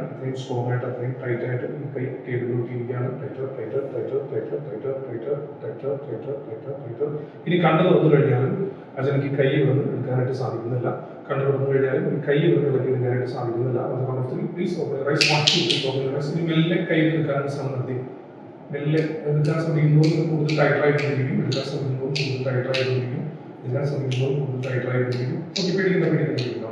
Please close your eyes. Okay, അതിൻ്റെ കയ്യിൽ നിന്ന് ഞാൻ വീണ്ടും പോക്കറ്റിൽ നിന്നും ഞാൻ റിമൂവർ എടുക്കുകയാണ്. ആ റിമൂവർ ഉപയോഗിച്ച് ഈ കൈയുടെ എഡ്ജുകളെല്ലാം റിമൂവ് ചെയ്യണം. നേരത്തെ നമ്മൾ ഒട്ടിച്ച ഗമ്മെല്ലാം തന്നെ റിമൂവ് ചെയ്യണം. ഓക്കെ, ഇനി ഞാൻ കണ്ണ് തുറക്കാൻ പറഞ്ഞു കഴിഞ്ഞാൽ വളരെ ഫ്രീ ആയിട്ട് ഞാൻ കൈ എടുക്കാൻ പറയുന്ന സമയത്ത് ഈ ടേബിളിൽ നിന്നും കൈ ഇളക്കി എടുക്കാനായിട്ട് സാധിക്കുന്നതാണ്. വളരെ ഫ്രീ ആയിട്ട് ഇളക്കി എടുക്കാൻ സാധിക്കുന്നതാണ്. ഞാൻ ആ ഗമ്മെല്ലാം റിമൂവ് ചെയ്ത് വന്നിട്ടുണ്ട്. On the number 3, please open your eyes. 1, 2, 3, open your eyes. Okay, well.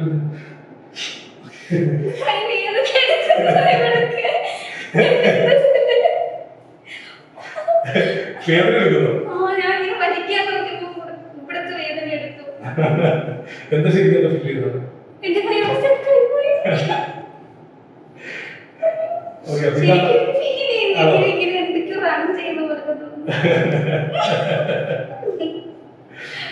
അയ്യോ, സത്യമായിട്ടും ക്യാമറ വേണ്ടി അഭിനയിക്കുന്നില്ല.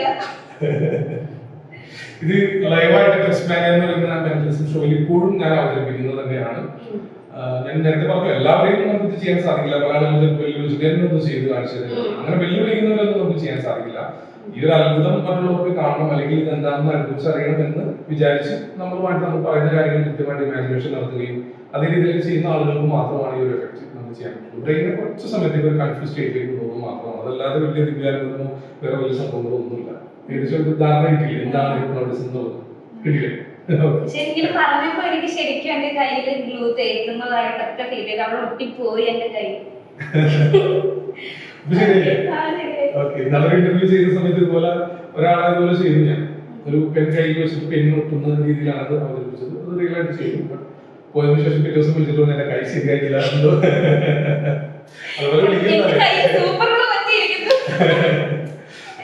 അപ്പൊ നമ്മുടെ ഈ കൊച്ചു കേരളത്തില് ഇപ്പം മെന്റലിസ്റ്റ് ഒരുപാടുണ്ട്. മെന്റലിസ്റ്റ് എന്ന പേരിൽ ഒരുപാട് ആളുകൾ ഇപ്പോ ഓരോ ദിവസം തോറും വന്നുകൊണ്ടിരിക്കുകയാണ്. പക്ഷെ അതിൽ തിയേറ്റർ ഷോസ് ഒക്കെ ചെയ്യുന്ന വളരെ കുറച്ച് ആളുകളുള്ളൂ. അതിലൊരാളാണ് നമ്മുടെ ഫാസിലിക്ക. ഇന്ന് നമുക്ക് ഫാസിലിക്കയായിരുന്നു നമ്മുടെ ഗസ്റ്റ്. എന്നെ ഒരുപാട് പറയുന്ന പോലെ എന്താ, ഞാൻ മറ്റേ ട്രാൻസ് മോഡിലാണ് ഇപ്പൊ നിൽക്കുന്നത്. അപ്പൊ ഫാസിലിക്കന്റെ ഒരു ഷോ നമുക്കല്ലേ, അതൊന്നും പറഞ്ഞു.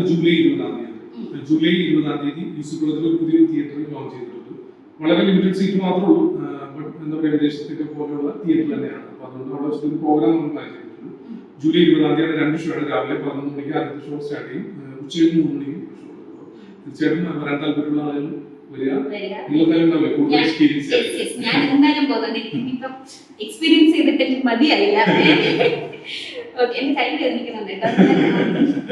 ഓക്കെ, അപ്പൊ എന്തായാലും എല്ലാവർക്കും ഞങ്ങളുടെ സെഷൻ ഇഷ്ടപ്പെട്ടെന്ന് വിചാരിക്കുന്നു. Thank you so much. എന്തായാലും ഈ ഒരു ട്രിക്സ് എന്ന് പറയുന്ന ഒരു ചാനലാണ്.